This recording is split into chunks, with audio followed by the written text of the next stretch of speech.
Krisis COVID-19 telah menjejas teruk ramai rakyat Singapura. Oleh itu, kami telah mempertingkatkan bantuan COVID-19 untuk membantu lebih ramai orang. Sekiranya anda seorang pekerja tempatan yang terjejas dari segi kewangan secara begini, anda boleh menerima bantuan sehingga $800 atau $500 sebulan selama 3 bulan. Kami akan menawarkan bantuan untuk mendapatkan pekerjaan dan latihan. Anda boleh mohon secara online dari 9 pagi hingga 6 petang setiap hari. Email, telefon atau pergi ke pejabat khidmat sosial kami jika anda perlukan bantuan dalam permohonan anda. Anda yang menerima bantuan Comcare tidak perlu memohon kerana pegawai kami akan menghubungi anda untuk memastikan keperluan dipenuhi. Kami akan bantu anda dan keluarga mengharungi krisis ini. Bersama, kita akan mengatasinya.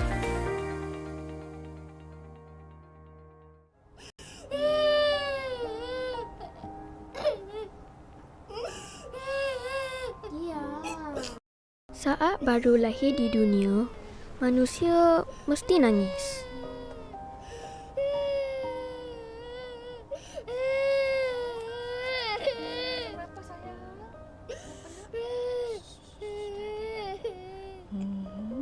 Tapi ibu kata, setiap anak yang menangis, sepatutnya mesti ada orang yang menenangkan dirinya. best kan? Mestilah best. Kalau awak tu adik, semua orang sayang. Ya? Kenapa tu? Okey tak? Okey, tak ada apa-apa.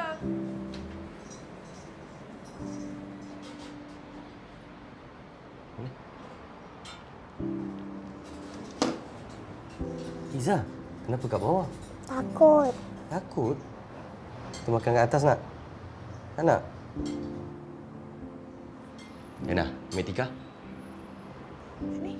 Jaga kepala. Ibu pernah tanya. Liana nak adik tak? ADIK, adik. Seseorang yang termuda di dalam keluarga.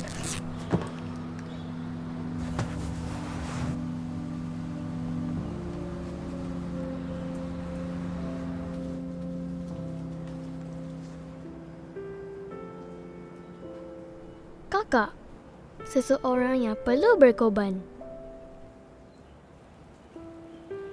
Ayah kata, Kalau nak naik pangkat, jadi kakak, kena belajar bertanggungjawab. untuk si anak rusa itu, suasana kampung baru macam alam yang baru. Di kampung baru ini, kita selalu tolong satu sama lain. Jiran kami, Cik Hasna kata, kasih sayang perlukan masa. Lama-lama timbul juga.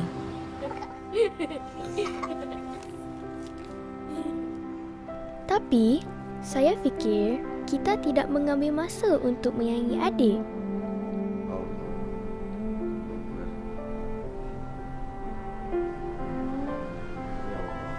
Daripada rusa yang takut-takut, adik jadi lebih berani.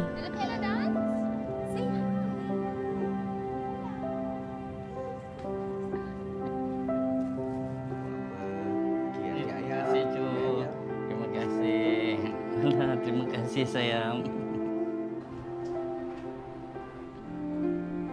Dan saya pula menjadi seorang kakak. Sayang adik kakak. Seperti rusa balik ke kampungnya. Kakak nak adik. Adik dah balik kat rumah dia sendiri, sayang. Kakak tak mesti sedih ya, nak ya?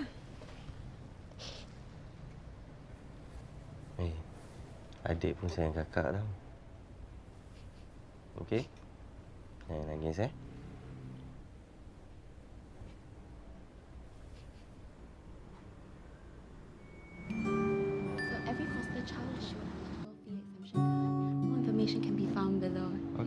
If you need any support or have any questions, feel free to contact them.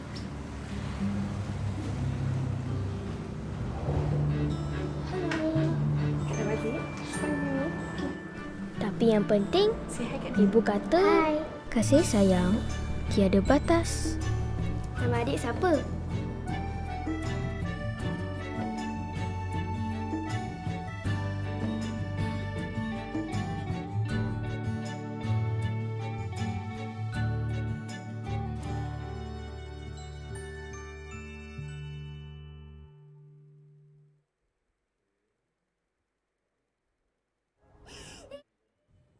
Masya Allah, such a heartwarming video. Assalamualaikum semua. Saya masih lagi di sini di Makbesar Raya Lockdown Hard Dush. 3 more days where you can see me today, tomorrow and Saturday insyaAllah. Dan hari ni kita berbesar hati pasal we are going to feature PPIS Oasis. PPIS Oasis Fostering Services yang tadi you saw dorang punya video, one of their campaign video about fostering services, and it's very heartwarming. Jadi a little bit of introduction. PPIS Oasis is actually the third fostering agency appointed by MSF, and what they do is their center facilitate fostering journey of both foster child and parents. Okay, and they also recruit and assess foster parent ataupun ibu bapa titipan. Ini bukan ibu bapa angkat, ada perbezaannya, dan I akan bawa masuk kat dalam kita punya screen ni, kita punya TV Makbesar ni. Seorang social worker yang bersama PPIS, dia dah lebih setahun lebih dah dia dengan PPIS. Cik Akila Zulkifli, are you there? Yes, Assalamualaikum. Waalaikumsalam.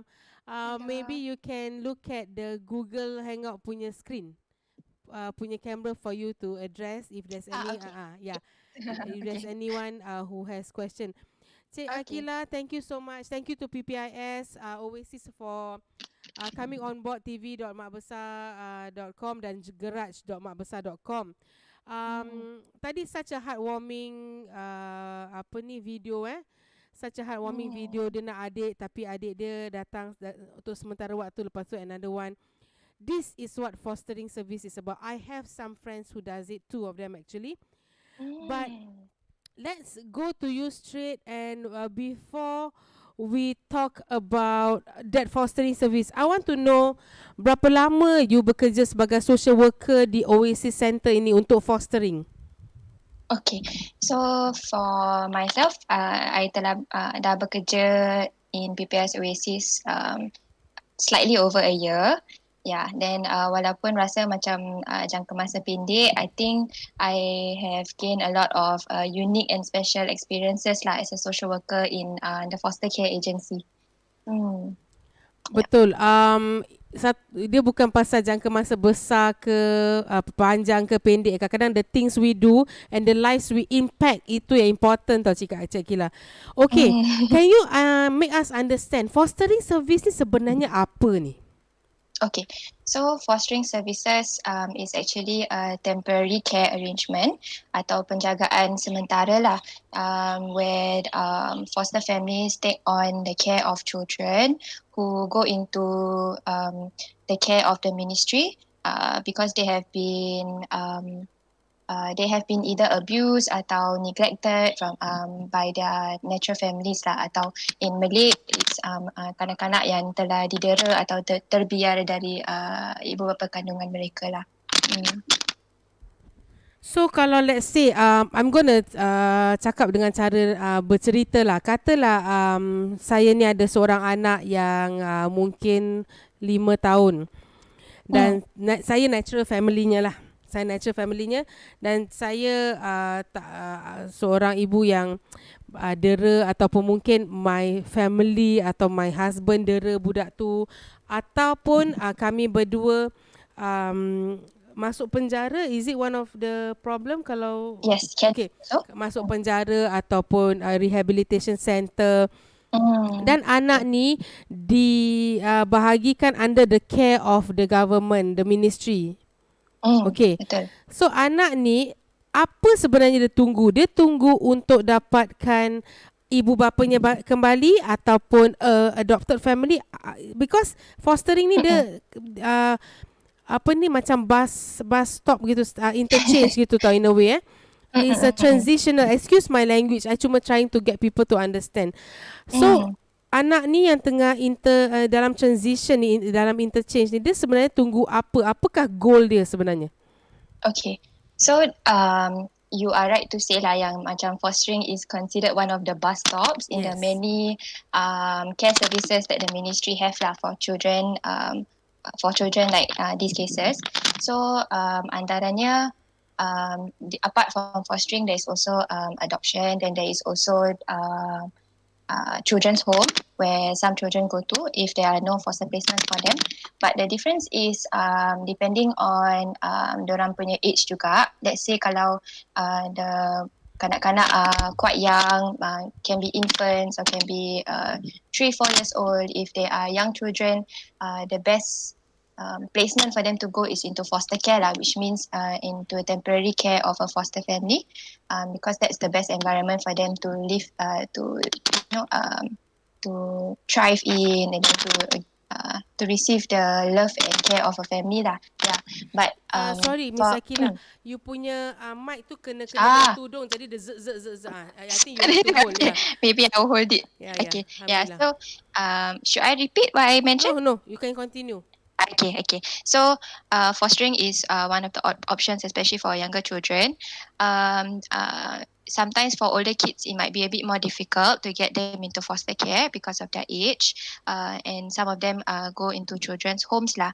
Yeah, but actually the best environment for all these children is a foster home for all of them. Because of the environment that a foster family can provide lah. Yep. So the like you mentioned, the end goal for all these children yang masuk jagaan titipan is eventually to be returned to their natural family. Yeah. So on us as fostering service, kita jaga macam foster family and how the foster kids are doing, but there are also on the other side there are social workers working with the natural family jugalah to work on certain areas that they can improve on, for example pekerjaan atau dorang punya finances, or maybe family violence issue. So kalau all these challenges to the safety of the kids, they are resolved, eventually kanak-kanak tu boleh baliklah to their natural family. InsyaAllah. Dan kadang-kadang for one of my friend, dia adalah seorang ibu dan bapa titipan, tapi yang sayangnya dah lepas 3 tahun, ke setahun lebih ke 2 tahun, dia realise that the foster, I think it's PPIS, their natural family tak boleh ambil balik because diorang punya penderaan tu tak stop. Mak bapak tu masuk keluar tak stop, sampai satu lari daripada Singapore and all that. At last she adopted the baby lah. So alhamdulillah. So yes, it's important for these kids sambil dia dah transition tu. It's not easy kehilangan natural family, walaupun didera, walaupun diorang tak diberi jagaan yang baik. When you get out of your natural family, natural home tu, dia susah untuk budak-budak ni. Kecil pun susah, yang besar pun susah. Sebab tu foster family, if you can foster a kid and you know that it's going to be good for them, you can nurture them, it will be perfect. Come forward, give us your support, give us your help. I want to know from your experience working with foster children and foster parents, give me some of your memorable experience lah.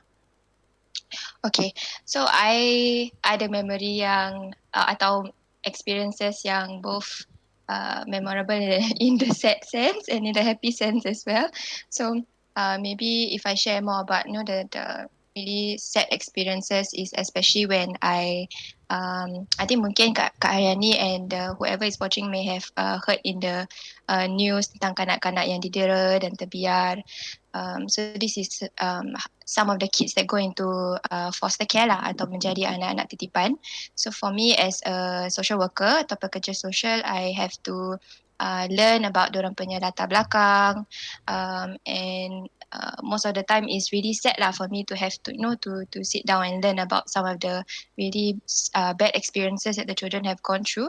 Yeah, but at the same time, this also really encourages me to make sure that these children get a really safe and good care environment with foster families. Yeah, and it really encourages me to continue my work lah. Yeah. Alhamdulillah. Thank you. So that is the sad part lah. One of the sad experiences that we as social workers have to go through lah. Yeah, but there are also definitely very happy moments. Okay, Yeah, can share so with us? yes, of course I will share. I think one of the really one of my favorite moments is when I get to see changes or a lot of improvements in the kanak-kanak titipan, especially if at the start dorang masuk jagaan titipan with many challenges lah. For example, kelakuan negatif negative behavior akibat trauma that they go through. So when children have gone through macam abuse or neglect, they carry on this trauma lah with them, and it can result in certain behaviors that are quite challenging for adults to handle even, and are very different from normal kids lah. So when I get to see them really improve in this negative behavior, macam foster parents supporting them in this journey, is really a happy moment for me to share the happiness lah with the foster family. It's amazing. Ada soalan daripada kita punya followers, kita punya viewers, ada almost 300 viewers. Alhamdulillah. Assalamualaikum semua, thank you. Okay, there are cases where foster parents dia buat fostering to get incentive tau. So pada dorang ni macam gaji, tapi how is this managed? And what if one of the foster parent atau one of the family member within the foster family becomes abusive? How do you manage that? Okay, that's a very good question. I think there's two questions there. Sorry to stop you there, but I think this will be very in line with my question about how PPIS tapis dan choose foster parents. Maybe can answer this together in one line. I mean in one format lah, yeah. Okay. So there is definitely a criteria that we have set lah for our recruitment of foster parents. I think because I cannot remember offhand now, and kita punya admin might be able to answer in the comments lah what are some of the basic criteria to be foster parents. And in relation to the question about financial incentive to jadi foster parent, one of the basic criteria is that they have a minimum household income of $2,000. And in that sense, when we make our assessment, we ensure that they are financially stable on their own lah, with the current income and expenses that they have, before we make sure that they are able to care for foster children. Yeah, so during the application process, there are a few interviews that we do, and then throughout the interview, there is also an assessment of financial stability, in a sense, or financial status. And in this way, we make sure yang on their own, kalau we were to place a child with them at that very moment, they can still manage the expenses of the child. So on top of that, of course, MSF also does give them fostering allowance to manage the expenses of these kids. Okay, so what if you find out that actually dorang ni tak ikhlas, lepas tu ada yang mendera pula, dan they are actually looking at it to get incentive. Okay, ini soalan yang bagus, tapi let me just share. I know foster parents from, I won't say which country tapi bukan kat sini, bukan country Malaya, not Southeast Asia. I actually know some of them, and they showed me videos of foster parents yang kat sana yang ambil insentif, tapi anak tu sampai dorang lock kat basement semua tau. Okay, masalahnya kat sana besar negerinya, susah nak check everyone. Tell me, getting a lot of clues where this country is. Yeah, tell me how you can manage this, because ada orang tanya, they are concerned. So tell me about how PPIS manages this and ensure this doesn't come about. Okay, so the reason why there is fostering service and us as foster care officers atau social workers in foster service is for us to really ensure that when a foster child that has been placed with a foster family, our job is to make regular visits and check-ins with the foster family as well as the foster child. This includes regular home visits once every month atau once every 2 months to really check in on the condition of the house, the well-being of the child, how the kid is doing at home, how's their relationship like with foster parents lah. So apart from having macam family sessions, we also have one-on-one sessions with the kids to really check in Yes, how they that's are very doing. important. Yes. Yeah, because sometimes I understand that there is a fear that walaupun they are going through some negative experiences, they might be afraid to share in the presence of foster family. So we do have individual sessions, and on top of that, kita pun we work very closely together with the kids punya either childcare atau school or any other community organisations that they may be involved in that helps with macam visibility lah of these kids. We make sure that the school can also help to check in on how the kids are doing. Korang check dengan jiran-jiran tak? Jiran-jiran tak sangat. Tapi kalau jiran dengar terpekik terlolong, they can come and report to you lah. Definitely lah. Okay. If they know the channels, they can report lah what they are observing or hearing. Actually, one of your admin has already replied. Dia kata, thank you for your comment. Foster parents should be loving and nurturing, and allowance needs to be used for the foster children. We take this very seriously, and social workers work closely with the foster families to ensure safety and stability. Thank you, admin, for answering that. And I mean, I have also worked in ministries and all that. Trust me, it's not easy to bedek. So if you take and then you cakap, oh aku nak beli ni, lepas tu kau beli, you all belilah apa-apa merepek ke apa kan, and then budak tu kat sekolah tak cukup textbook lah, tak cukup buku lah, baju koyak-koyak.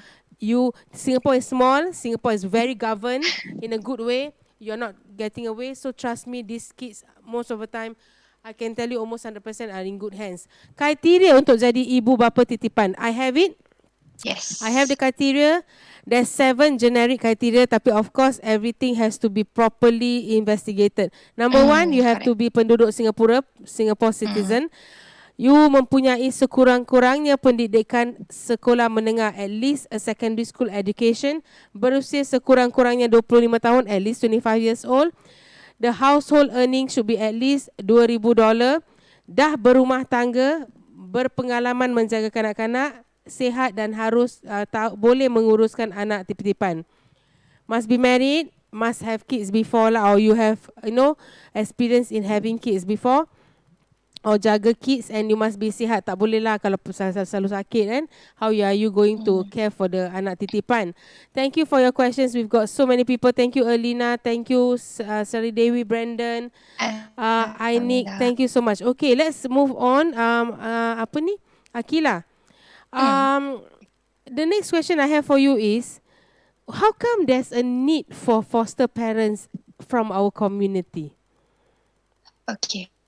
So, memang masih terdapat ramai lagi kanak-kanak lah that are waiting for a foster family to receive them, and this can also be children who are currently in children welfare homes but would actually benefit more from staying with a foster family lah and having the care of a foster family.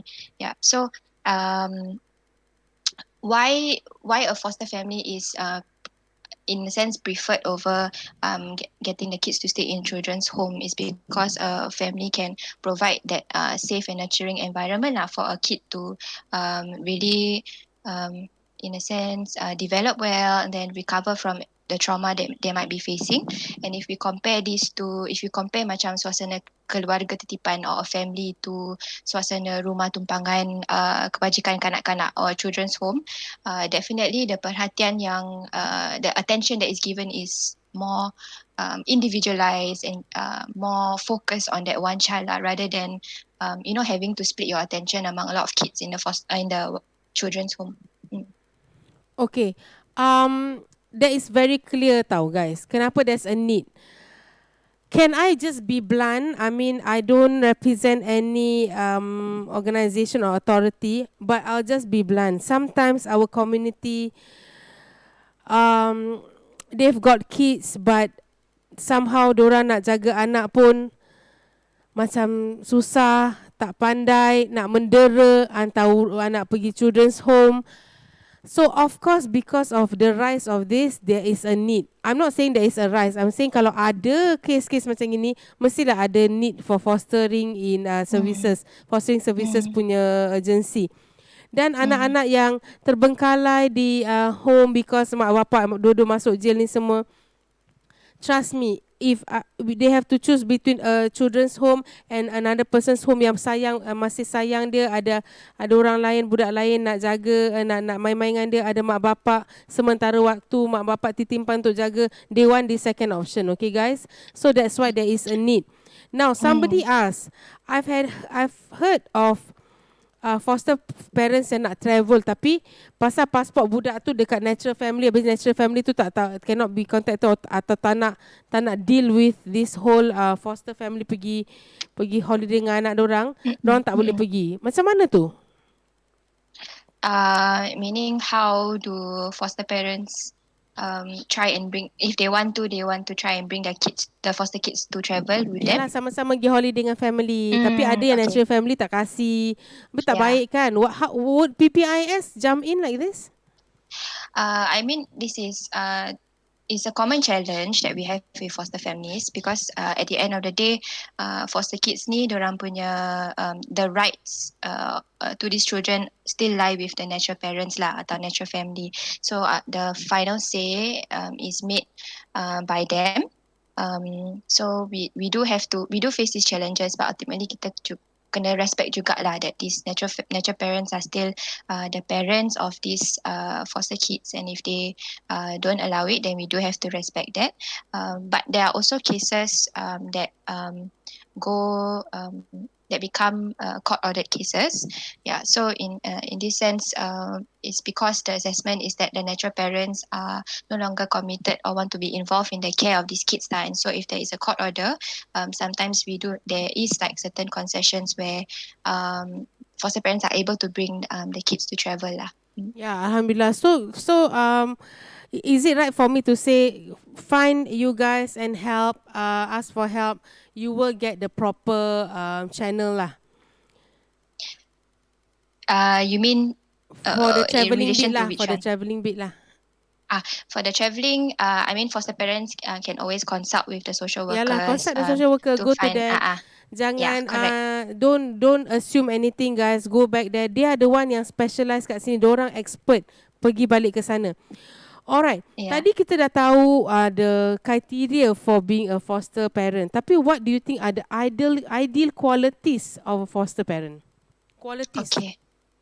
Okay, I think to be a foster parent, one of the most important criteria is to have a strong commitment lah untuk menjaga kanak-kanak, and as well as understanding that kanak-kanak that may become anak-anak titipan, they have very varying backgrounds. They come from different walks of life, ada pelbagai corak. So latar belakang, personality, kelakuan, they really berbeza lah daripada what you might consider normal kids. So to be a foster parent, you need to have an understanding of this and also be patient lah of the fact that this will come with foster kids. Apart from that, I think foster parents pun kena be berfikiran fleksibel and wanting to try different strategies lah when faced with challenges. Because sometimes, the normal parenting strategies that they do with their own children atau anak kandung, sometimes it doesn't work or it's not effective for foster kids lah. So it's like the fostering journey is a lot of trial and error. And in that sense, foster parents should also be someone who tak senang putus asa, keep wanting to try lah. Betul, because I think bila foster kids ni datang dekat the foster parents punya rumah, dorang ni, one is trauma, one is terkejut, satu is dorang sensitive tau, because they will always think that this is not theirs, this is not their home.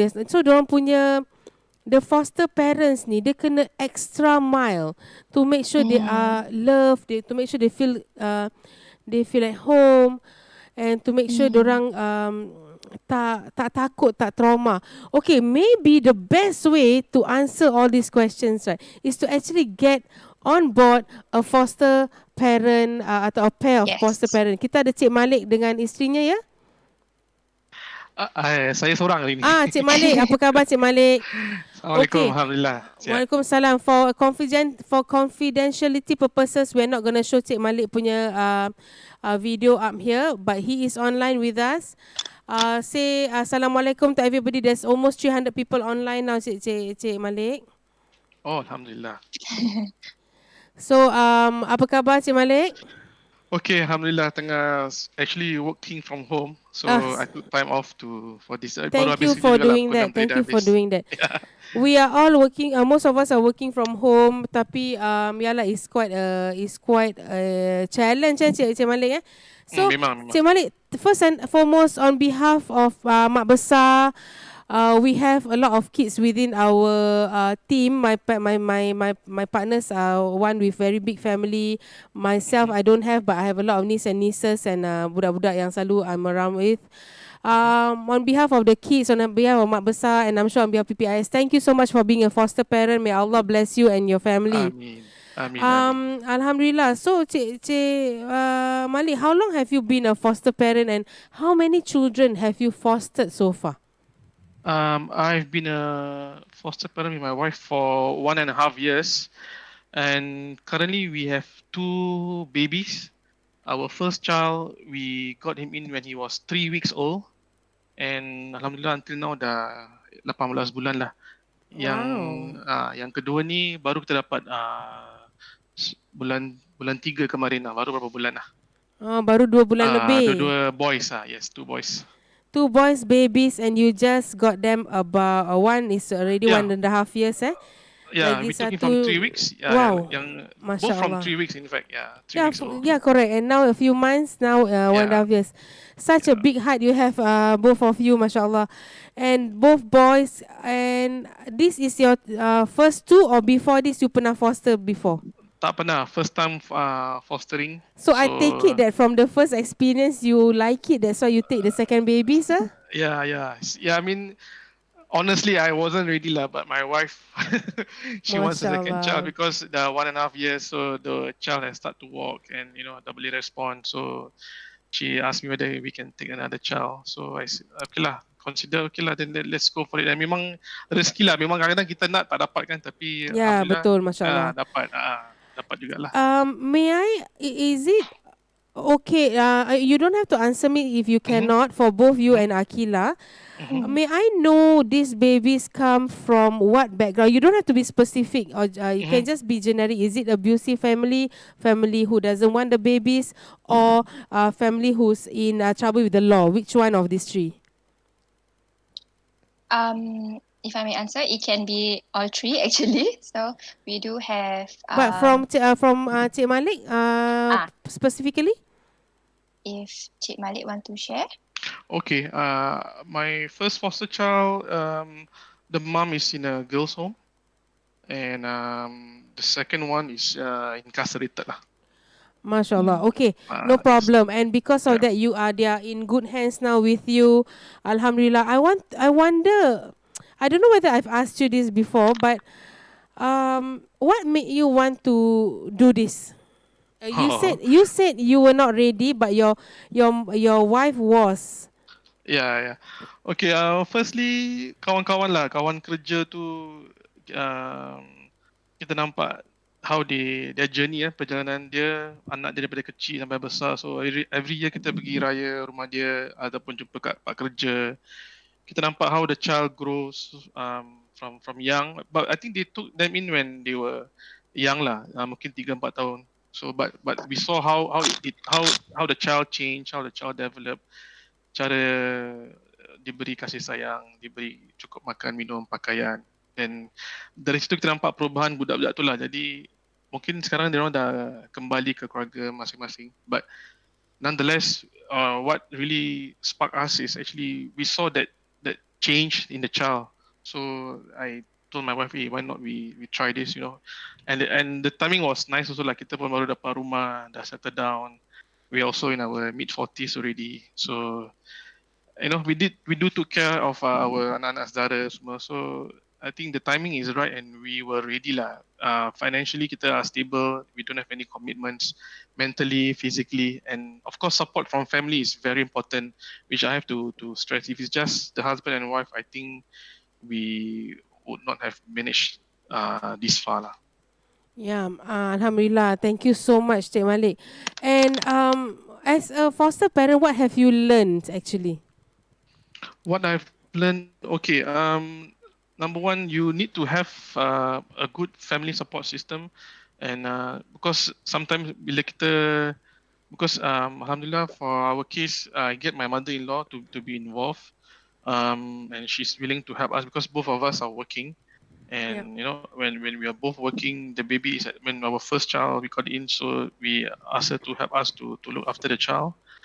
And yeah, at the same time, we tried to put him in infant care. There were challenges there.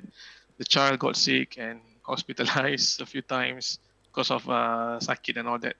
And yeah, I mean, and number two is you need to have the right mindset. You know, you have to know latar belakang budak-budak ni, how the cases that they have gone through. In fact, we are being put through some courses by MSF lah, so which every foster parent has to go through, which I think that actually helps us in building our confidence before we take this child in. And lastly, I think important is your niat lah. What's your main intention? If you want to contribute to the community, you know, how you want to give it back to the community, I think this is one way. Yeah, that's what we why one of the main reason lah that we want to put ourselves in this situation. I actually wanted to show one more video, but the reason why I couldn't stop the interview is actually because people are commenting and people are messaging me on my private phones and commenting. And apa ni, kita tak nak stop dorang punya pertanyaan jugalah, you know. I mean, video I can definitely show after this, inshallah. There's 300 over people, and some of my friends is asking about what you want to say, but that one I say I will ask you later. But somebody asked, let's say katalah foster parents tu dah lama-lama foster, dah setahun lebih macam yourself, alhamdulillah, but we don't know what will happen in the future. What if they go through separation or one of them pass away? What would PPIS do, Akila? Okay, so if let's say there is a change of household or important caregivers in a foster family, in the event of death atau sickness or other factors, then we will do a reassessment lah for the sake of the foster kids to really see if foster family ni without that family member who maybe is unable to continue caring, will this foster family be able to sustain the care of the foster kid within their own home. If we make the assessment that there is not enough social support atau just the family is unable to continue due to other factors, then we will try to find another foster placement for this kid lah. Yeah. Cik Malik, what would you say or nasihat to the potential foster parents out there yang dorang actually macam nak tapi takut, macam tak nak, you know? Oh, okay. My advice to potential foster parents out there, I mean, I know, first of all, you have to know what is the intention of fostering. This has to be clear from the first step. They are, as what Akila has said, the intention is to return them back to the natural family as far as possible. I mean, with that clear in mind, you know that when a child comes to your home, they are not there permanently. But I know it is a bit irony because it's hard. You want to love a child, you got to give 100%.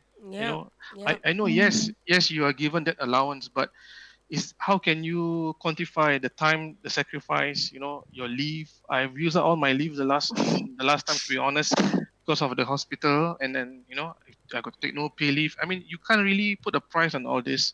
And then the time you bangun malam, budak-budak tu nak susu, nak lampin, I mean, you have to go beyond this lah. If you are willing to give your all, but one advice is don't expect anything in return lah. If you want to do this, you Ikhlas got to lah, give ikhlas. everything.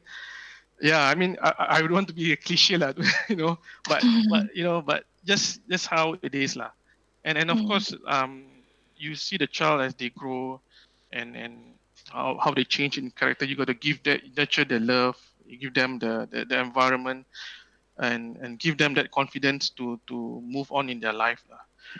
That's also one of the things that my advice. And also, one important thing, we do have access with the natural family. Like for my case, every week, even when the baby was in our hands, we have to send him to meet the natural family every week. So for like 1 hour access. So in this time, sometimes there are times where you meet the natural family, and they come from different backgrounds. You need to keep calm, have an open mind, have an open heart. Don't be too judgmental of what you see lah. Kita kena sedar what is our role, and how we can really contribute. What's in the center of this is the child. You have to always think what is good for the child, not what is around, what is in the family. I mean, every decision, every bit has to be centered around the child. Yes. So with that is clear, I think whatever, mungkin orang-orang masyarakat cakap macam mana ke, family dia cakap macam mana ke, you will keep your stand lah if you are clear in this lah. Of course. Thank you so much, Cik Malik.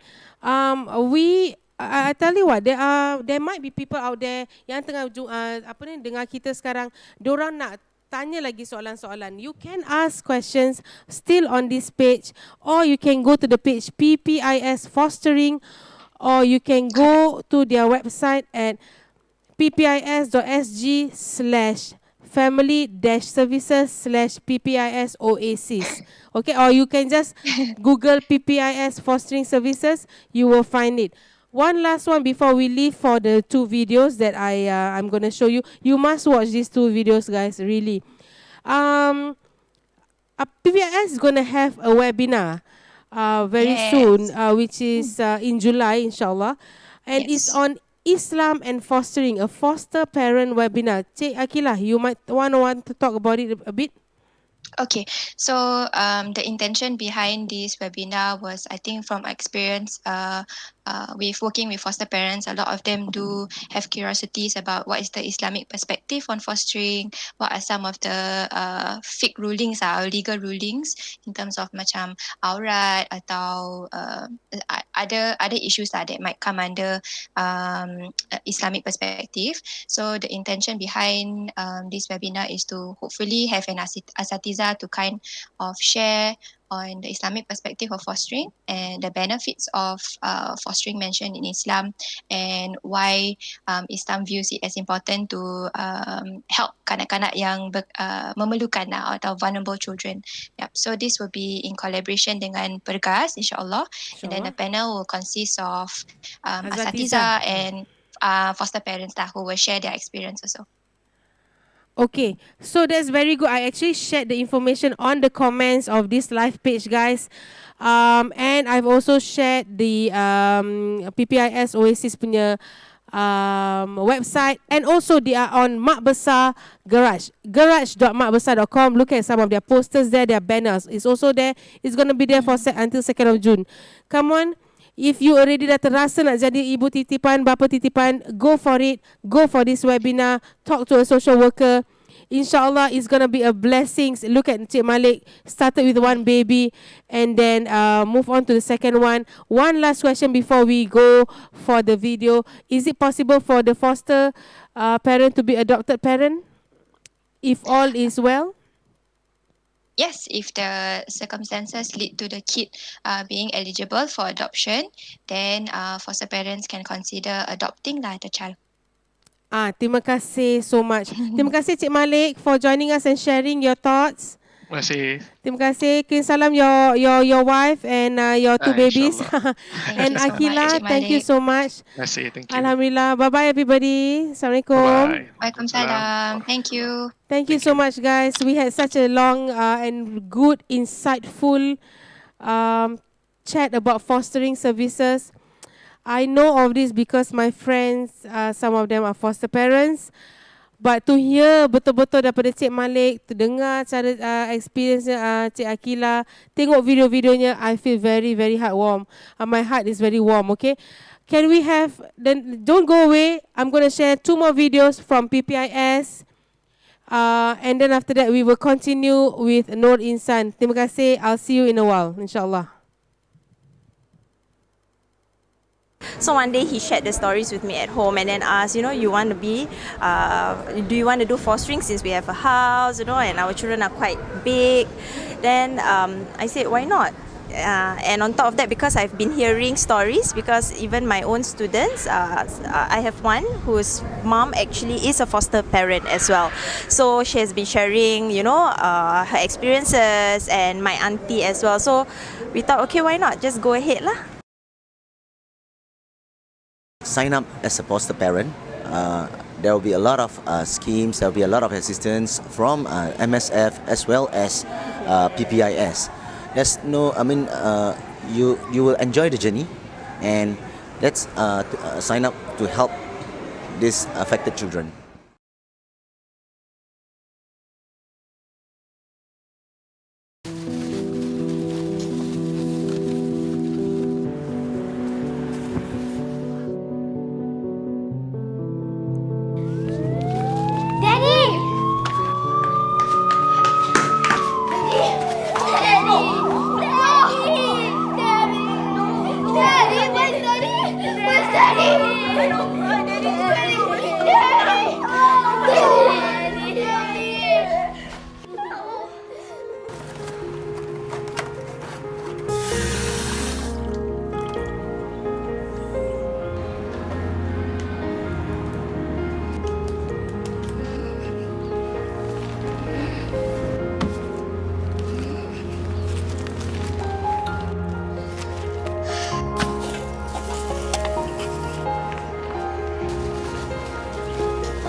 What's wrong, Shah? Shah? I miss my sister. I want to see her. I stay with you tonight. I leave the lights on, yeah? Okay? Okay, sleep.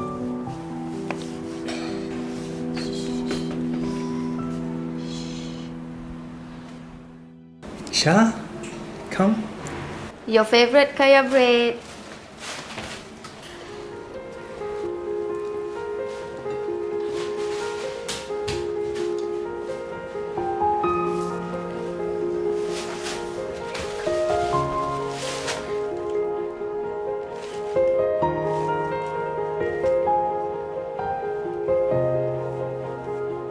It's okay.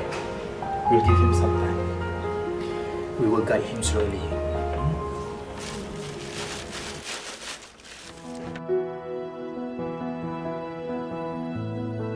Shah, you will never get hungry when you're here, okay? If you want anything else, you just let me know. Okay, Shah?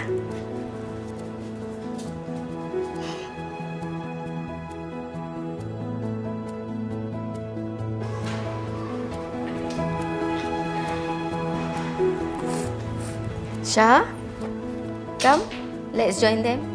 Hi, Shah.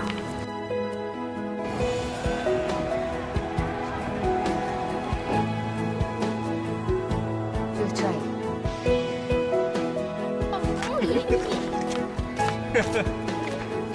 Come, Hannah.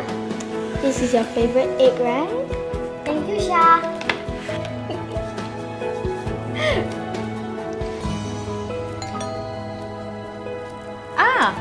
They're here.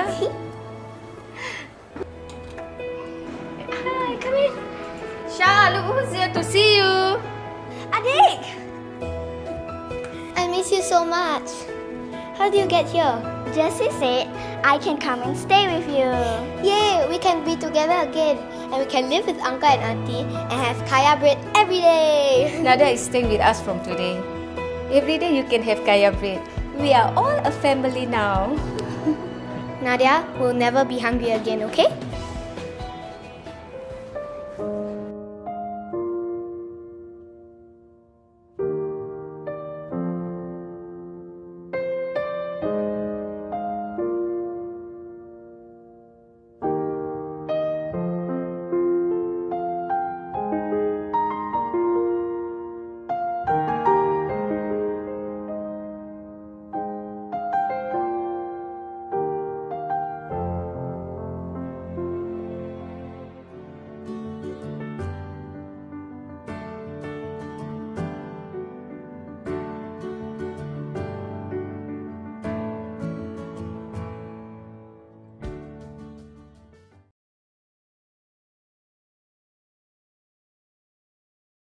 Apa tu bunyi cecak cucuk tu kat belakang?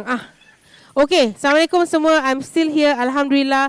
That was so good. Hari ni kita berbual dengan ramai orang hari ni. Mula-mula foto hikayat biasalah Lepas tu kita berbual dengan PPIS, talk about ibu titipan, bapa titipan. I feel so macam berbesar hati tau. Mungkin one day I don't know foster selalu saya foster kucing je, tu senang. Tapi untuk anak bukan main susah lagi. So thank you PPIS for sharing. Sekarang kita ada another team of people but from Nur Insan SG. You all remember Nur Insan SG. I'm gonna just refresh your memory by showing my garage Makbesar kejap ni dia. Nur Insan punya projek Syifa Ramadan. Ada dekat garaj Makbesar. Kali ni minggu ketiga yang kita dah pun feature Nur Insan. Nur Insan ni is an educational center untuk belajar agama secara percuma untuk orang-orang daripada anak-anak daripada keluarga yang memerlukan.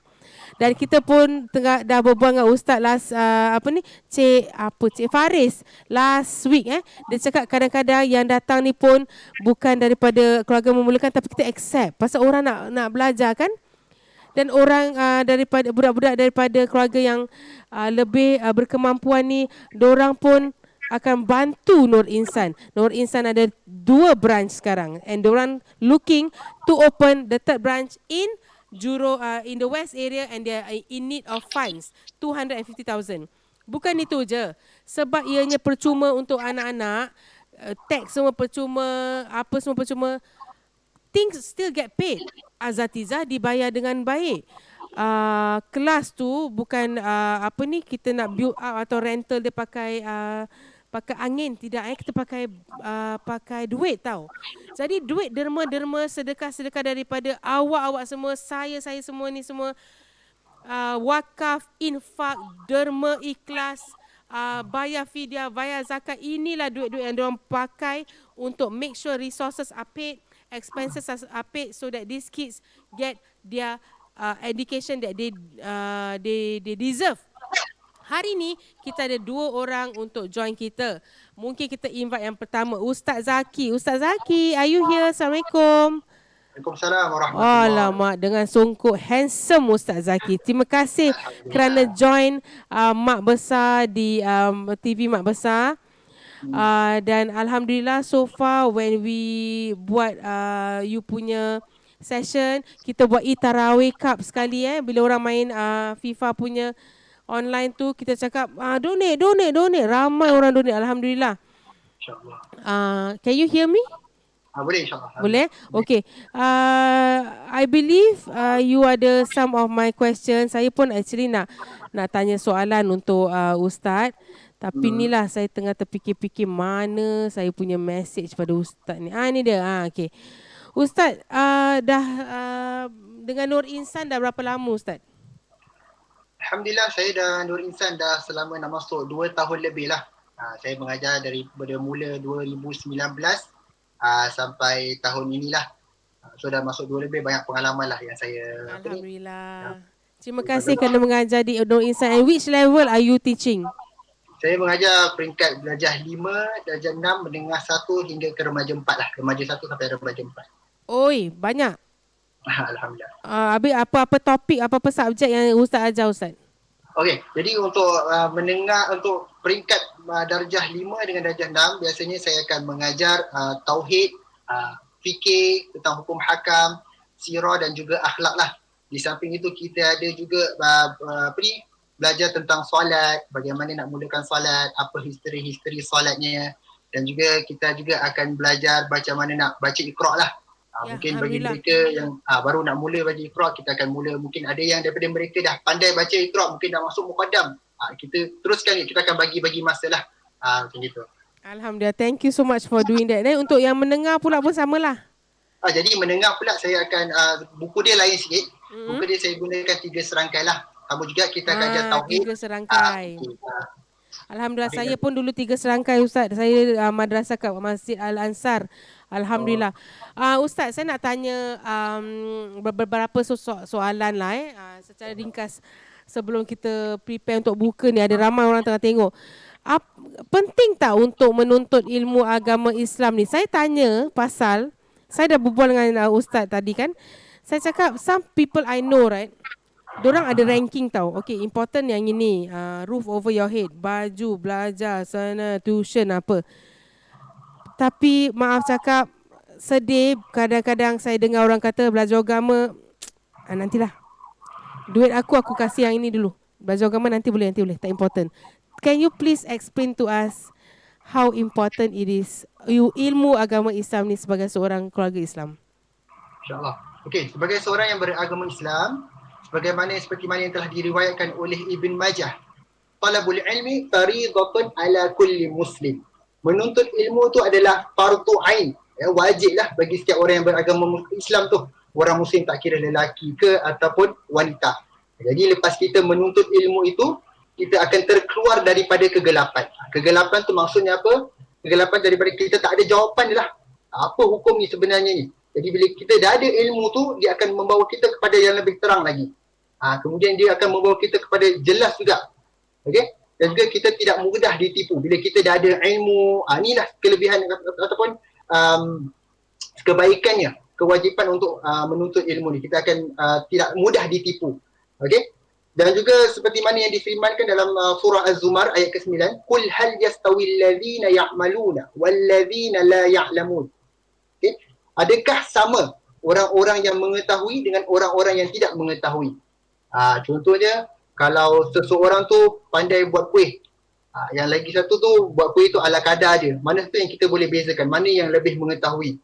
Kita tengok cara dia buat kuih, dia punya outcome dia dah siap macam mana dan sebagainya. Okay? Ataupun seorang guru tu, macam mana kita nak tahu seorang guru tu dia mengetahui, dia ada ilmu. Kita tengok cara penyampaian dia, kata-kata dia, cara nasihat dia dan sebagainya. Okay, so mungkin ada yang saya sedih jugalah, ada ibu bapa ataupun orang-orang awam di sana katakan ilmu agama ni dia punya tu nanti-nantilah. Saya sedih jugalah, sedangkan macam-macam platform sekarang dia sediakan. Sekarang lagi mudah, dah tak payah keluar rumah pun, online pun dah boleh. Sekarang madrasah Nur Insan pun percuma sahaja. Ya, in fact Nur Insan punya classes also online sekarang percuma juga. Yes, betul, benar sekali. Sekarang online, semua kita buat recording, kita akan playkan. Diorang akan tonton kita punya video dan juga kita akan berikan diorang punya homework lah untuk dilakukan di rumah. Okey. Dan sedikit sedikit nasihat untuk ibu bapa lah. Kalau kata ilmu agama tu nanti-nanti boleh, contohnya saya bagi dalam hadis, idza mata ibn Adam, idza mata ibn Adam in qata amalhu illa min thalas. Jika matinya anak Adam itu, kita semua akan mati, terputuslah semua amalan-amalan dia. Illa min thalas, kecuali 3. Apakah yang ketiga tu? Yang pertama adalah sedekah jariah. Sekarang saya nak mengajak bagi penonton, pendengar untuk bersedekah. Wakaf, bagaimana kita wakaf sedekah tu, amal kita, kebaikan kita, pahala kita akan berterusan walaupun kita dah terpisah daripada dunia ini. Apa dia? Macam pasif pahala, continue je dia kira. Yes, walaupun kita dah tak ada di dunia ini. Yes, betul sekali. Okey, dan juga au ilmun yuntafa'u bihi. Ilmu yang dimanfaatkan. Contohnya lah, saya guru, saya mengajar. Okey, saya mengajar, saya dapat pahala alhamdulillah daripada Allah. Kemudian bila saya tidak ada di dunia ini, maka mereka yang terima ilmu daripada saya itu, anak murid saya, mengajarkan kepada anak murid dia lagi. So knowledge tu keep on going. Jadi walaupun saya tidak ada di dunia ini, maka pahala saya tetap berterusan. Okay? Yang seterusnya, awaladun salihun yad'ulah. Seorang anak yang soleh mendoakan ibu bapanya. Jadi kat sini ibu bapa, cuba fikirkan. Bila kita tidak ada di dunia nanti, siapa yang nak doakan kita? Siapa yang nak solatkan kita? Jadi bila kita hantar anak-anak kita untuk menuntut ilmu agama, mereka juga dapat manfaatkan ilmu mereka. So bila mereka dah belajar ilmu agama ini, so sesuatu berlaku kepada kita, mereka akan baca, anak-anak kita akan membacakan Yasin untuk kita contohnya, akan mendoakan kita agar dimudahkan urusan kita di alam barzah dan sebagainya. Itu yang kita nak. Jadi ibu bapa janganlah berfikiran yang seperti ilmu agama nanti-nantilah. Janganlah. Saya tidak kata ilmu agama je, tak payah ilmu dunia. Kita kena seimbang lah dunia. Kita nak, akhirat pun kita nak, makan tidur kita nak, rehat pun kita nak, semua kita nak. Jadi semua kena seimbang. Betul guys. Okay, I know this for a fact. Kadang-kadang orang nak pergi belajar agama memang mahal lah. Anak-anak, kalau anak ada 4, 5, 6, 7, 8, memang it's not cheap. Any kind of pelajaran memang tak orang kata tu tak murah kalau kita pendapatan kita kurang, kalau kita ada banyak anak-anak. That's why Nur Insan is here. And that's why people yang ada pendapatan yang lebih tu, sedekah lah. It's gonna be good for you. Lepas kita tak ada ni, pahala tu akan berpanjangan. And ilmu yang you kasih orang yang datang untuk come for the classes. Ada juga kelas untuk orang dewasa in the weekday, right? Betul, alhamdulillah. Ya, alhamdulillah baru juga. So sedekahlah, tak banyak, tak secara ikhlas pun boleh. Diorang ada yang projek Syifa Ramadan tu, wakaf $100 dapat kapet sejadah, wakaf $300 dapat lampu kalau tak silap. Lepas tu dapat jilid Al-Quran kalau 500, kalau 1000 dapat tablet Islamik. Alhamdulillah. Dan Ustaz, so saya dah cakap pasal projek Syifa ni kan. Saya nak tahu, Ustaz dah 2 tahun kat sini. Ada yang daripada primary school, ada yang daripada secondary school. So you tengok anak-anak ni dapat free education daripada diorang tak ada sampai diorang ada education Islam ni semua kan. Do you see their progress tak Ustaz? Bukan saya nak cakap apa, saya dulu saya ingat saya masa kecil-kecil, sebelum pergi madrasah dengan selepas pergi madrasah, sekurang-kurangnya lah walaupun saya macam ini tapi sekurang-kurangnya at that time as a small kid, ada perbezaan dengan cara saya berakhlak lah dengan kat rumah tu. So you tell me, ada tak bezanya? Perbezaan tu terbalik kepada yang mengajar jugalah, para asatizah yang mengajarkan tu. Bagaimana kita ajar, adakah kita tarik perhatian mereka? Mungkin dulu belajar ikut buku, guru baca ikut dia. Tapi sekarang dah lain. Sekarang kita nak gunakan teknologi yang ada. Mungkin diorang nak more to hands on, ada nak group work, ada kita nak kena sampaikan pergi depan, sampaikan kepada apa yang mereka dah manfaatkan untuk hari ini.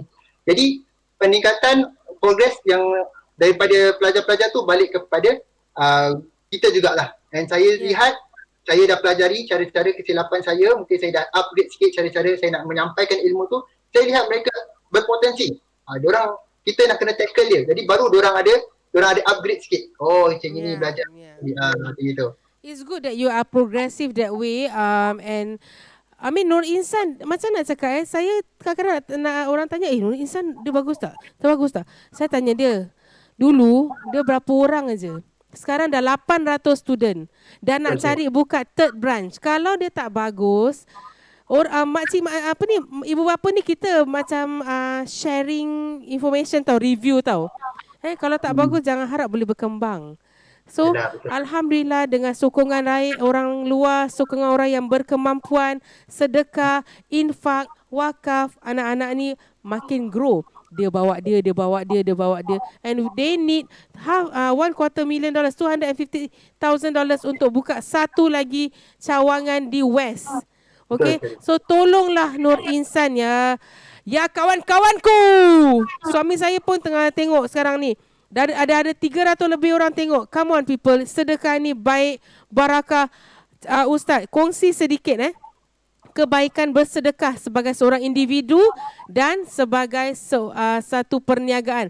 Kita yang tengah tengok kita ni Ustaz, banyak orang-orang berniaga, vendor-vendor saya ni tahu. So tell them briefly before we bring in a parent in, tell them briefly apakah kebaikan sedekah as an individual dengan as a company or business. Okey. Sebenarnya kebaikan, kelebihan bersedekah ni banyak sekali lah. Kalau kita nak cakap sampai tarawih pun tak habis. Okay? Saya ambil sikit sajalah. Sikit je okay? boleh. Mungkin yang pertama adalah kebaikan ataupun kelebihan sedekah itu dia menghapuskan dosa-dosa kita.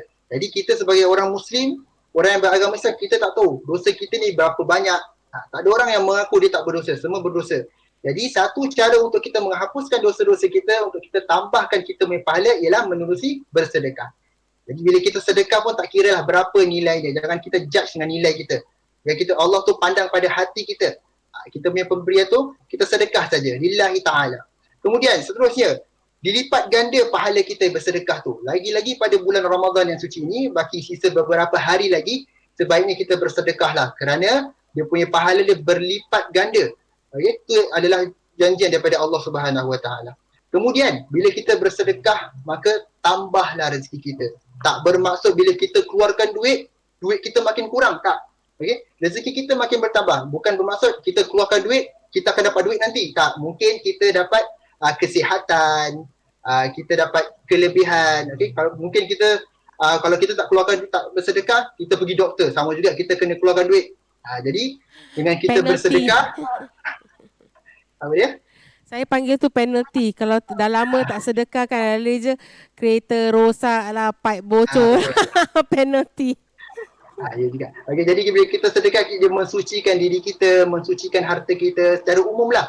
Macam bisnes kalau ada, bila kita dah ada sampai nisab yang tertentu untuk kita keluarkan zakat. Jadi kita buat perkiraan secara betul-betul, kita keluarkan zakat, sedekah, wakaf dan sebagainya. Okay, seterusnya amalan yang tak putus lah. Sedekah ni adalah amalan yang tak putus. Bila kita sedekah, kita contohnya kita berikan sejadah kepada seseorang. Seumpama kita sedekah, orang tu menggunakan sejadah tu, berterusan pahala kita tidak terputus. Dan juga bersedekah tu juga memanjangkan umur kita. Memanjangkan umur, memurahkan rezeki kita dan sebagainya. Dan juga yang terakhir sekali, menghindarkan dari segala bala dan bencana bahaya. InsyaAllah. Jadi lagi-lagi bulan Ramadan ini sama-samalah kita berdoa agar Allah Subhanahu Wa Taala menjauh kita daripada segala wabak dan balak yang kita tidak inginilah. Jadi itulah kelebihan sedekah. Okey. Jadi bila kita tengok dekat surah Zumar, surah As-Saba, maaf. Wa ma anfaqtum min syai'in fahuwa yukhlifu. Dan barang apa sahaja yang kamu nafkahkan, maka Allah akan mengganti dan dialah pemberi rezeki yang sebaik-baiknya. Jadi bila kita sedekah, kita kena yakinlah Allah yang memberi kita rezeki. Rezeki yang apa yang kita ada semua pinjaman semata-mata. Betul, jadi, betul. Jangan lukitlah. Kita sedekah sedikit pun tidak mengapa. Allah akan membalasnya. Mungkin daripada bentuk ataupun sumber yang lain yang mungkin kita tak imagine. Oh ini yang kita dapat. Oh ini yang kita dapat. Betul, betul. Sendiri punya experience pun pernah nampak. Oh saya tengok orang punya experience punya nampak. Ada satu hamba Allah ni saya kenal dia. Dia memang daripada dulu saya kenal sampai sekarang dia berbisnes tau, berniaga tau Ustaz. Tapi saya tengok dia macam dia punya bisnes ni bila orang sangka dia tak sangka. Dia pergi je, dia ada sangka sikit tapi nanti dia okey. Lepas tu dia berkembang, makin ramai staff, makin besar dia punya rumah, makin segala-galanya makin besar. Bila orang tengah circuit breaker ni saya tengok dia okey je. Rupa-rupanya after I find out bila kita tengah buat kerja kemasyarakatan rupanya dia daripada dulu sampai sekarang walaupun dia ada sikit dia akan share. Dia akan kasih, dia hantar orang ke sana kemari, tolong komputer lah, tolong apalah, dia tak lokek dan dia tak riak, dia tak tunjukkan. So saya rasa when I see him, I'm like, okay, I think I should be like that. So thank you Ustaz for the reminder. Because of that alone guys, itu je. All you have to do is to click on garage.makbesar.com, cari Nur Insan punya poster, WhatsApp them and give them your sumbangan. Ini untuk budak-budak, bukan apa, budak-budak untuk berilmu, cari pelajaran agama guys. Bukan apa pun, tak belanja untuk ambil letak lampu lawa-lawa kat siling, tidak. Untuk classroom, untuk azatiza, untuk budak-budak berilmu. Okey, hari ni kita ada Cik Yani. Cik Yani, are you there? Assalamualaikum. Ya, saya di Waalaikumsalam, apa sini. khabar? Manis saja in pink. Si Yani adalah salah seorang parent di mana anak-anak lebih daripada satu anak ya? Saya tiga orang. Ada 2 orang. Tiga. 3 orang yang menuntut di Nur Insan. Saya remaja 3 dengan darjah 1. Remaja 3 dengan darjah 1. Remaja ni berapa tahun Cik Yani? 18 dan 19 tahun. Oh, dan yang darjah 1 tu 7 years old lah. Saya. Okey. Cik, apa ni dalam total you ada berapa anak? 3 anak aja atau lebih? Saya ada 4 orang anak. 4 orang anak. Alhamdulillah. So Cik Ani, actually sebelum Nur Insan ni anak you belajar agama di mana Cik Ani? Pernah di Andalus, Perdaus, juga Kids Alive. Alhamdulillah. So saya faham saya pun daripada suami saya daripada keluarga yang besar juga. Kadang-kadang dah ada anak yang lebih daripada 1 atau 2 tu bila nak ke madrasah ada susah sikit. Apa kesulitan sebenarnya kalau you don't mind sharing, apa kesulitannya sebelum you know of Nur Insan? Okey, terus terang actually kalau ada keluarga yang macam tak utamakan nak belajar agama tu bukan pasal tak nak belajar agama, tapi memang school fees is quite high. And then on top of that ada uniform, seragam, macam is a must lah, perlukan ini semua. And then lagi salah satunya the thing is that kadang kalau you nak minta financial assistance, it's not very easy. Tapi disebabkan kita nak anak kita pergi belajar agama, kita buatlah. Tapi alhamdulillah bila saya, pasal anak saya tukar macam ada yang pernah pergi Andalus, pernah pergi Jamiah, pernah pergi tempat lain lah. Disebabkan kita berpindah-pindah rumah di kawasan, jadi selalu kita pergi yang tempat yang terdekat lah. Jadi untuk elakkan budak-budak ni nak malas nak pergi belajar kan, because of travel. Jadi Nur Insan sekarang is very close to my house. It's a walking distance. Yeah. And then anak-anak saya suka sangat sebab bebas, tak ada seragam. Tak ada seragam lah. Tapi untuk murid perempuan harus pakai baju yang menutup aurat. Tak boleh pakai macam baju atasan pendek dengan seluar jeans apa. Ya. Lagi satu yang pasal Nur Insan ni, alhamdulillah pasal ianya percuma. Saya bukan nak cakap apa tau Cik Ani, bukan pasal apa. Saya sendiri kadang-kadang ada kawan-kawan atau kalau ada anak banyak alamak dia ni nak pergi sini, dia nak pergi sini, nak pergi sini. Macam mana ni kalau satu orang school fees ataupun course fee dia dah 200, kalau 3 orang dah 600. Jadi bila adanya Nur Insan, apa perasaan you boleh hantar 3 sekali dan tidak, orang kata tidak membebankan? Sebenarnya bila saya dapat tahu Nur Insan, saya macam pukul canang lah. Kasih tahu orang ni. Pukul canang? Saya pun macam nak pukul orang. Pukul canang kasih tahu diorang. Kat sini bagus, saya cakap gitu. Yang sebenarnya anak saya tak suka dekat Nur Insan mulanya sebab ada exam. Mestilah exam. Pasal Kids Alive tak ada exam kan. Jadi dia happy lah. Jadi saya cakap tak apalah, kita belajar sama-sama lah. Mana you tak tahu, you tanya kita kat rumah. Dan kita belajar and then boleh cuba tanya dengan ustazah, ustaz gitu. Pasal waktu diorang primary school, diorang macam pergi belajar tapi tak ada kata nak tahu ke tak ada nak soal jawab dengan kita lah orang tua. Tapi dah sekolah menengah ni, waktu diorang secondary school level, bila dia tak tahu dia tanya. Jadi satunya bagus pasal ini lah. Nur Insan satu saya nak kasih tahu dengan para pendengar, walaupun dia madrasah percuma, tapi ustazahnya semua kata orang, bila dia mengajar ikhlas dan bersungguh-sungguh. Tak ada kata it's a free madrasah tapi asal boleh sikit lebih kurang, tak ada. Diorang ambil berat. Jadi itu yang saya nak kasih tahu dengan para pendengar lah, yang this one dia punya level is mantap lah, very good. Masya Everything Allah. is good. Thank you Yeah. Cik Ani. Betul. Okay, Nur Insan is memang known dia punya asatizah dengan ustaz-ustaznya yang mengajar ni bukan calang-calang, walaupun is percuma untuk anak-anak. Dia kasih you yang berkualiti tau. Ada exam, ada test asatizahnya dengan dia punya ustaz semua ada ada very good orang kata education level and all that, the degree and all that. So bukan calang-calang. Very good, alhamdulillah. That's why kalau tak ada Nur Insan ni susah ramai kids. Sekarang dah 800 lebih. So kalau I nak cakap dengan you, you tahu kan kita tengah cuba mendapatkan dana untuk Nur Insan to continue dan also to open up a third branch.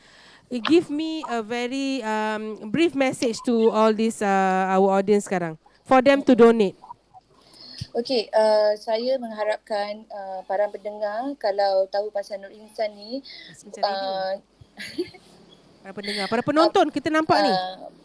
Penonton ya, para pendengar-penonton semua, kalau ada kelebihan, buatlah donation, okey, sebab kita tak rugilah. Anak-anak kita dapat pelajaran and also kita dapat kata orang pahala lagi-lagi di bulan Ramadan ni.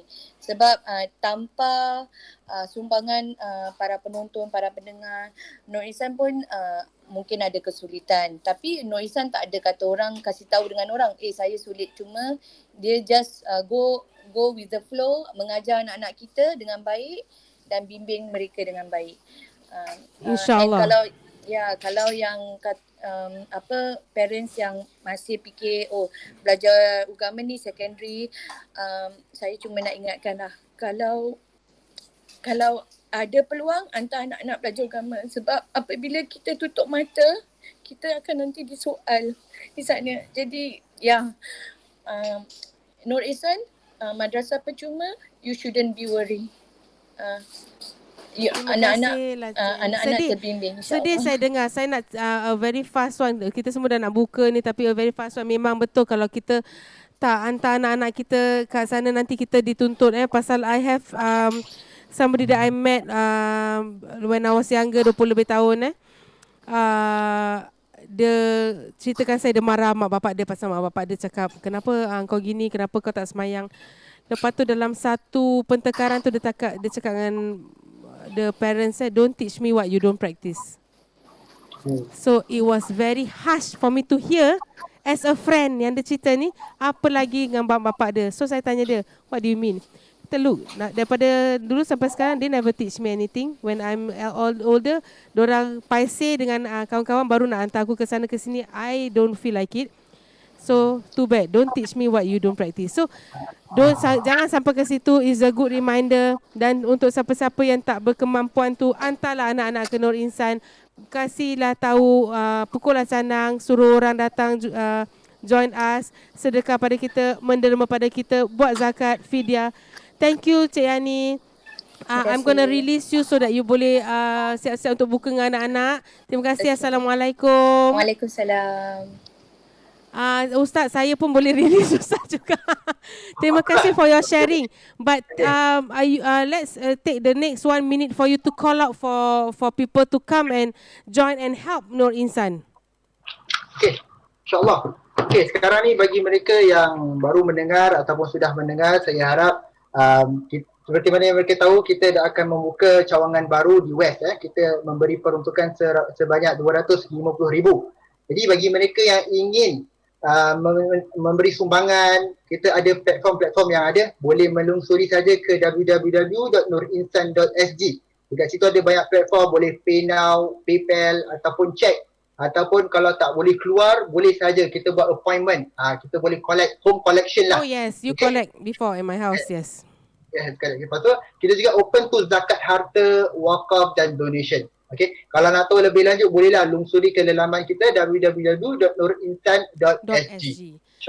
Terima kasih Ustaz. I hope you have a very good berbuka puasa. We will come back again tomorrow dengan Nur Insan at 6 o'clock. InsyaAllah.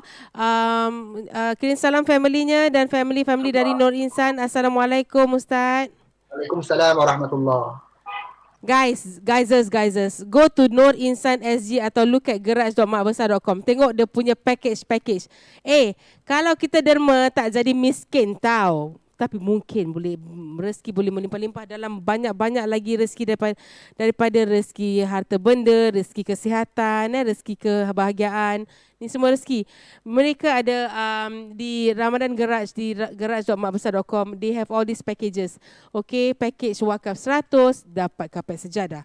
300 dapat Quran berjilid. 500 dapat Islamic touch lamp. And also kalau 1,000 alhamdulillah insyaAllah boleh wakaf dapat tablet Islamic kalau boleh wakaf $1,000. I'm just going to show you how easy it is, okay? Ni mana aku punya mouse dah? Okay, mana ni? Mouse. Do you see my mouse anyway? Okay, here. Nampak? Okay. Katalah I nak kasih 1,000 sap. InsyaAllah lah kalau beli kapet 1,000. Senang aja. You either click order online atau order kat WhatsApp. WhatsApp number dia pun ada. Dia cakap I nak buat infak, I nak buat wakaf, you boleh datang ambil. Semua ni boleh berbual. Ni bukan robot. Dan juga dia punya inilah dia punya website nurinsan.sg, boleh bayar fidyah. Saya baru je bayar itu hari. Maklumlah sakit-sakit ni kan. Zakat harta, zakat fitrah, dan derma bulanan. Kalau tak nak bulan-bulan, sekali-sekali 2 kali you nak buat pun, sesikit mana pun, it doesn't matter guys. Okay, it doesn't matter. Kita dah nak berbuka. Come back to me lah kan. Kita dah nak berbuka lagi berapa minit? Lagi 10 minit. Dan lepas tu kita akan jual kapet pukul 8.30. Terima kasih for everybody who have been with us since we started on the 24th of berapa kita start bila 4th of May. Dari 4th of May sampai sekarang, hari-hari tengok kita. Thank you so much. We've got 3 more days of programs of selling of carpets, and also on the eve of Hari Raya kita ada special Hari Raya program, song request, Hari Raya song, ucapan Hari Raya. You boleh ucapkan buat ucapan kat sini, kita cakap on air dengan Aidil Asad dan saya, brought to you by Tampines West CC nanti eve of Hari Raya. Have a good buka puasa dan I'll see you at 8:30. Ta-dam.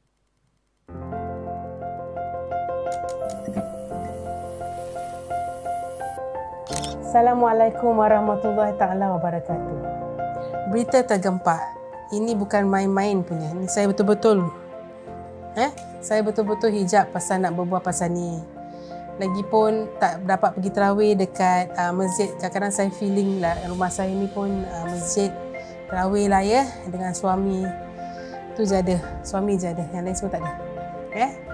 Jadi terima kasih kerana masih dengan tv.makbesar.com dan terima kasih kerana masih dengan Makbesar Raya Lockdown. Hagedush! Actually bila buat lockdown tu kan, saya punya partner fikirkan that sound. Hadush! Gung! I don't know lah. Some sound lah. Okay, so anyway, alhamdulillah, we're still here and today saya nak cakap sikit pasal orang yang tak berapa bernasib baik lah. Okay. Most of us here, we are all very lucky lah. Kita semua dapat pergi madrasah. Most of us, saya cakap most of us. Kita dapat pergi madrasah kecil-kecil. Mak dah hari hujung minggu, dah kejut pagi-pagi pergi madrasah. You drag yourself and then you go. You learn a lot of things. You learn about Islam. It's very important Kita sebagai orang Islam, it's very important to belajar. Tapi guys, semua ni perlukan duit. Okay, the fact is harsh. We all need money to send our kids to madrasah, to religious class and all that. Saya bukan buat syarahan, saya bukan preaching, saya just sharing aja. Jangan go and tell people hari ni sekarang dah jadi ustazah. Kadang-kadang korang-korangnya mulut no good. So yes, we are lucky, but some people are not lucky. Okay, they cannot afford. Kalau ada satu family yang a bit disadvantage, low income, ada 5 anak, 6 anak. Kalau satu orang madrasah 200, 5, 6 anak, 1,000, 1,200. So at last tak belajar. So that we are very lucky kat Singapore ni ramai orang-orang yang berhati mulia. So one of them, there is this organisation called Nur Insan. Dulu nama dia Nur Insan Educational Hub, if you can recall lah. Saya ni tua. Jadi saya recall a lot of things. Dia dulu set up in 2002. Is actually under the Sembawang punya Muslim Social Welfare Association. Saya tengah baca ni. Led by the late Mr. Amir Jan bin Haji Sharif dan the late Ustazah Aminah binti Ibrahim. InsyaAllah, God bless you both for doing this. Okay, kenapa diorang set up this education center? Alright, you can go and Google them. They are on IG, on Facebook, Nur Insan SG, atau they also have a website. It's www.nurinsan.sg. Okay, the reason kenapa diorang buat this educational learning center is because they want to serve low income punya family. Okay, and they help with the less fortunate families by giving free Islamic education, free Islamic classes to the kids. That's Nur Insan.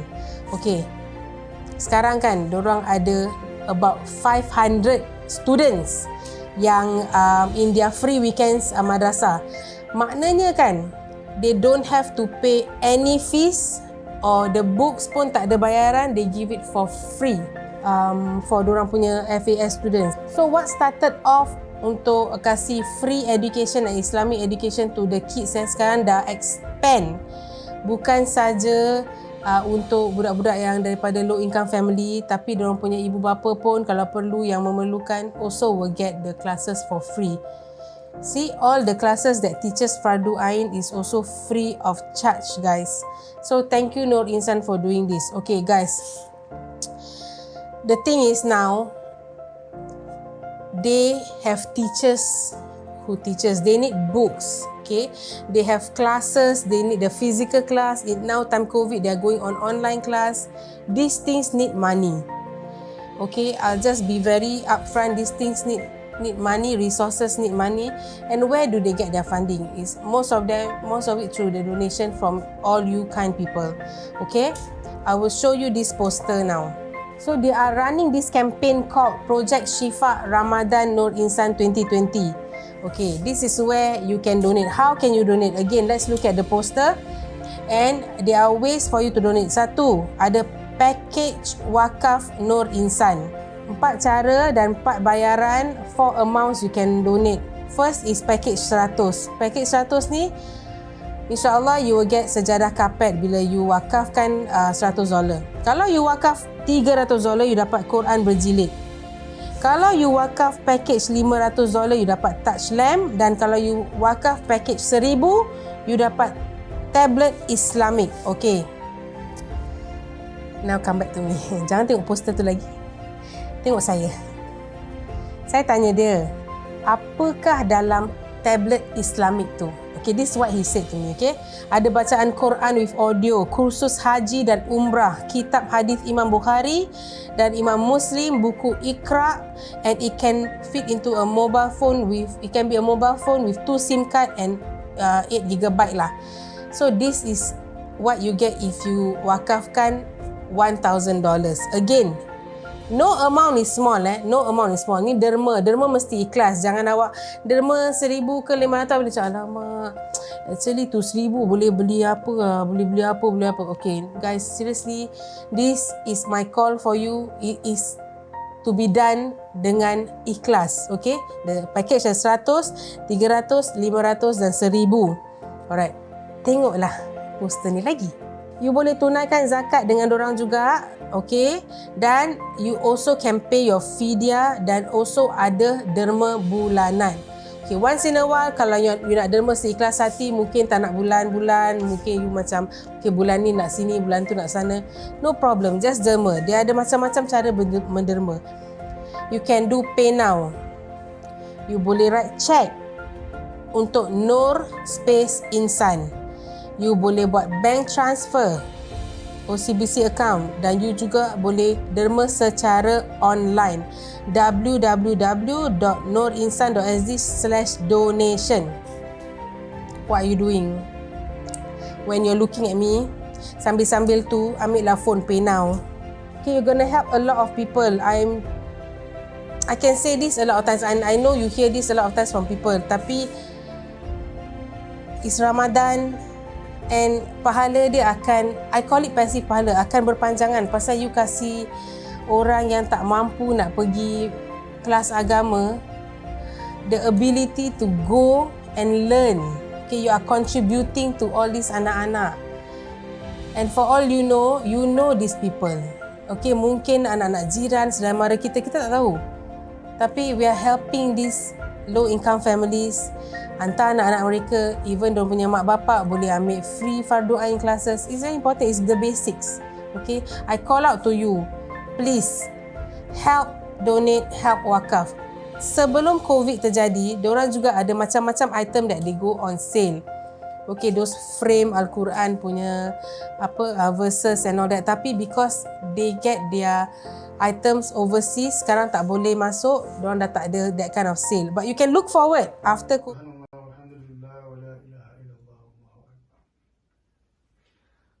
Allahu Akbar, Allahu Akbar, Allahu Akbar,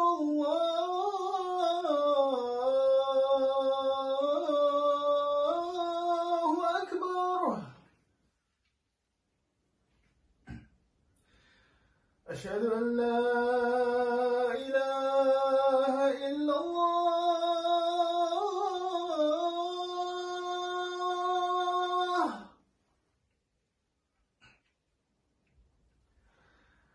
Ashhadu an la ilaha illallah.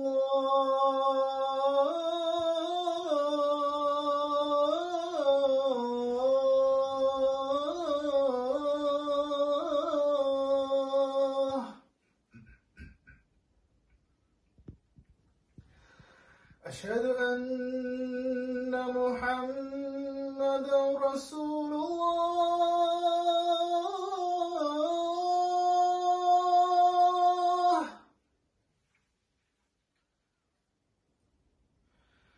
Ashhadu anna Muhammadan Rasulullah.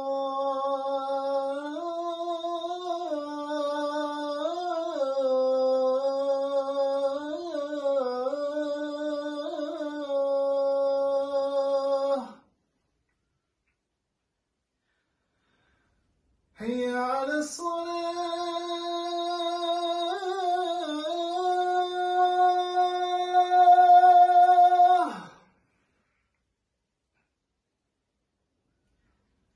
Hayya 'ala as-salah.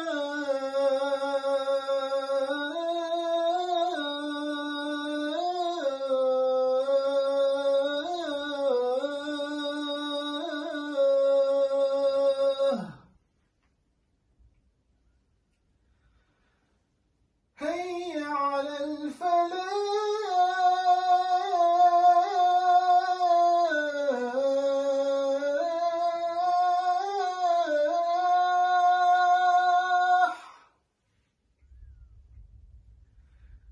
Hayya 'ala al-falah.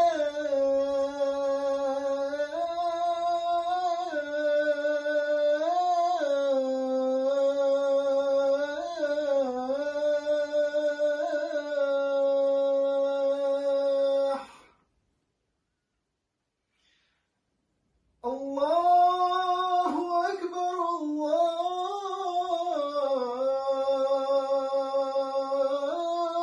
Allahu Akbar.